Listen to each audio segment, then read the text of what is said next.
Hello everyone, আশা করি সবাই ভালো আছেন। তো আজকে আমি আপনাদের সামনে বিল্লাল সাহেব উপস্থিত। তো আমি আজকে দেখাবো আপনাদেরকে কিভাবে একটি ফ্যান অ্যাডজাস্ট করবেন, নতুন ফ্যান এবং এটি সিলিং ফ্যান। তো আমি সম্পূর্ণ কাজটা দেখে দেবো। তো আমার কাজের থেকে আমার কথাটা অনেক মূল্যবান, তো সবাই কথাটা আমার মনোযোগ দিয়ে শুনবেন, তাহলেই আশা করি বুঝতে পারবেন। তো এ দেখেন এটা প্যাকেটিং থেকে কিভাবে খুলছে, এবং এ দেখেন দুইটি ক্যাপ, এবং যেটি প্রয়োজন এটা আমি হাতের বাম পাশে রাখছি, আর যেটা প্রয়োজন না সেটা হাতের ডাইন পাশে রাখছি। তো এখন দেখেন ফ্যানটা আমি কীভাবে খুলে দেখেন এই পাম্পটার উপরে দিয়ে নিচ্ছি, যাতে ফ্যানে না দাগ পড়ে। তো এটা এখন বর্তমানে হয়েছে একটি মোটর। যদি কোনো সময় এটা প্রশ্ন করা হয়, তো যে সময় পাখাটা ইউজ করা হবে তখন এটা ফ্যান হয়ে যাবে। তো এখন আমি দেখাই আপনাদেরকে, দেখেন এখানে তার থাকে দুইটি। তো এই দুইটি তার যদি আমরা যে সিলিংয়ে রুমস দিয়ে যেখানে থাকে কারেন্ট, ওই পাশে দুইটা লাগিয়ে দিই নিউট্রালের ফেজ, তাহলে কিন্তু ফ্যানটা চলে যাবে, তো বাতাস আসবে না। তো এর কারণে আমরা ইয়ে করবো। তো এখন দেখেন এটা একটা সেফটির জন্য দেওয়া এই গুণাটা। তো এটাতে আমরা তার টেনে কীভাবে আনবো এটা দেখাবো। তো এইটা তেমন একটা প্রয়োজন পড়ে না সেফটি, যদি ঘরে ইউজ করা হয় তাহলে এটা দিলে ভালো হয়। তো আমি এটা ঘরে ইউজ করবো না, এটা বিল্ডিং ইউজ করবো। তো ফ্যানটা এর কারণে দেখেন এটা ভিতরের দিক দিয়ে আমরা টান দিয়ে ঢুকিয়ে এবং তারটা টান দিয়ে বের করব শর্টকাটের জন্য। তো উপরের নাটগুলো খুলে ঢুকালে ভালো হবে। তো আমি যেহেতু একটু এক্সপার্ট, এর কারণে আমি এটা একসাথে টান দিয়ে নিয়ে নিলাম। তো এখন থেকে নিচের নাটটি খুলে আমরা কীভাবে এটা ফিটিং করব, দেখেন দুইটি ওয়াশার থাকে এটা চাপ দিয়ে ধরার জন্য। তো নাটটি খুলে এবং এটি টাইট দিতে হবে অ্যাডজাস্টেবল রেঞ্জ দিয়ে কিংবা প্লাস দিয়ে। তো পর্যাপ্ত পরিমাণ এটাকে টাইট দিতে হবে যাতে এটা না লুজ হয়, এবং দুইটি এখানে একটি ক্লিপ থাকে, ক্লিপটিও অ্যাডজাস্ট করে দিতে হবে। তো দেখেন হালকা বাড়ি দিয়ে এটা মিলাতে হবে।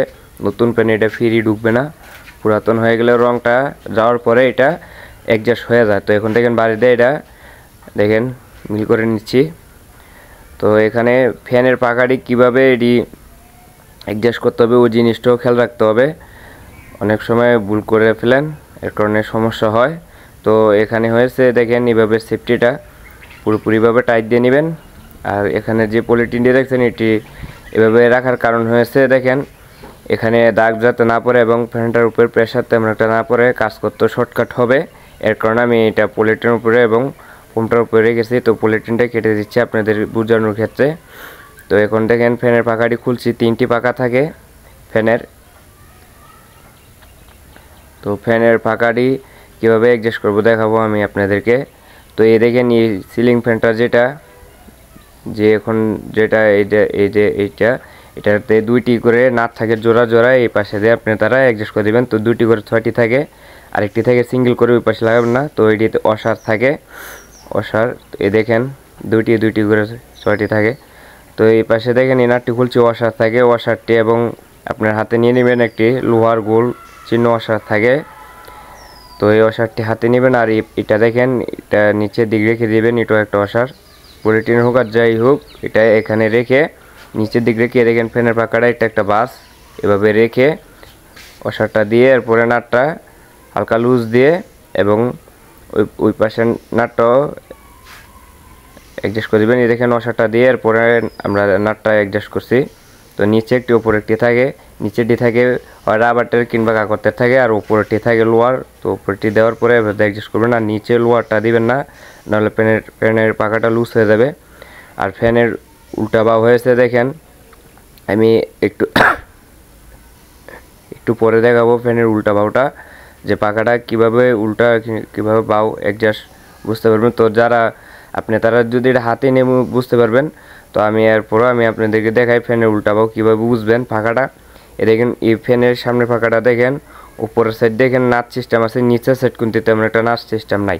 তো উপরের সাইড যেহেতু এটা হবে উল্টা, তো এটা উপরের সাইড থাকবে আর নিচেরটা বাউ। তো আশা করি বুঝতে পারছেন। বা দেখেন এটি হচ্ছে উপরের সাইড, আর এটা নাট থাকে এবং নিচের সাইড নাট থাকে না, নিচের দিকে একটা ফিনিশিং থাকে। তো সব দিয়ে একই বাসে দিবেন। তো দেওয়ার পরে এরপরে এই নাটটা খুলে আমরা ক্যাপটি ইউজ করে দিব। তো এই নাটটা খোলার প্রয়োজন, তো খুলছি। তো এরপরে যে অ্যাডজাস্ট করবে উপরেরটা আমরা খুলে নিব। তো এখন আমরা নিচেরটা খুলে নিছি। তো এখন দেখেন ছোট ক্যাপটা আমরা নিচের দিক দিব, আর বড় ক্যাপটা উপরের দিক দিয়ে দিব।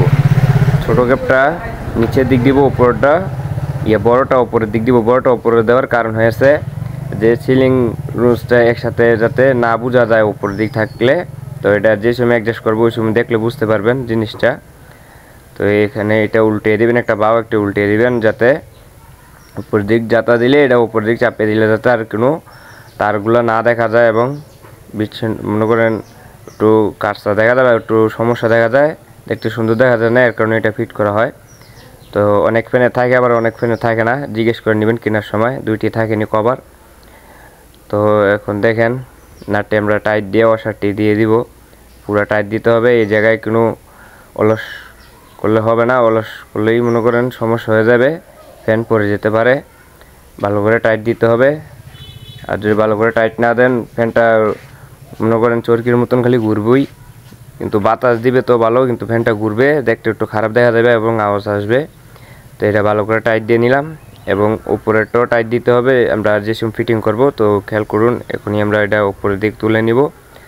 তো এটা নাটটা আমরা খুলে এবং হাতে রাবারটি নিয়ে নিব। এই পাশে একটি রাবার থাকে ভিতরে ফ্যানের। তো ফ্যানের রাবারটা দেওয়ার কারণ হচ্ছে ফ্যানটা যাতে যে সময় চালু দেবো লোহার সাথে লেগে যাতে আওয়াজ না আসে। এ দেখেন এই পাশে আমরা এটা অ্যাডজাস্ট করব।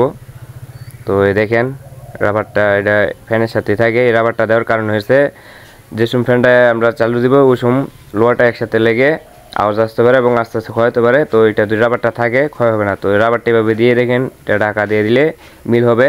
তো এই পাশে মিল হওয়ার পরে আমরা নাটে টাইট করে দিয়ে দিব। কিভাবে টাইট করে দিই ওই জিনিসটা দেখাচ্ছি। দেখেন এভাবে টাইট করে অ্যাডজাস্ট করে নাটে টাইট করে দিয়ে দিবেন। তো এখানে ওয়াশার দিতে হবে, সব জায়গায় ওয়াশার না দেন মানে ক্লিপটি দিতে হবেই, ওয়াশার না থাকলেও তেমন একটা সমস্যা নাই।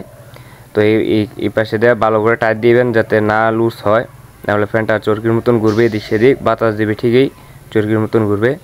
আর কীভাবে ইলেকট্রিক তারগুলা অ্যাডজাস্ট করবেন ওটা দেখাচ্ছি। দেখেন এই পাশে দুই পাশে দুইটি দিয়ে দেখেন কীভাবে আমরা নিয়েছি এবং এটা আগেই লাইন দেওয়া থাকে। তো ফ্যানের সুইচ অফ করে এবং টেস্টার দিয়ে শো করে নেবেন যে এটা ঠিক আছে নি, নাহলে কিন্তু অনেক সময় মনে করেন লাইন এসে থাকে, সুইচ অফ করার পরও বুঝতে পারবেন না, তারপরে এটা চেক দিয়ে নেবেন। তো আশা করি সবাই বুঝতে পেরেছেন। তো আমার চ্যানেলটা যারা সাবস্ক্রাইব না করেছেন এখনই সাবস্ক্রাইব করে নিন, নতুন ভিডিও ছাড়ার সাথে সাথে আপনাদের সামনে উপস্থিত হয়ে যাবে। যারা সাবস্ক্রাইব না বুঝেন তারা একটি লাইক করে দেন, তাহলে আপনাদের সামনে উপস্থিত হয়ে যাবে। আশা করি সবাই বুঝতে পেরেছেন। ধন্যবাদ।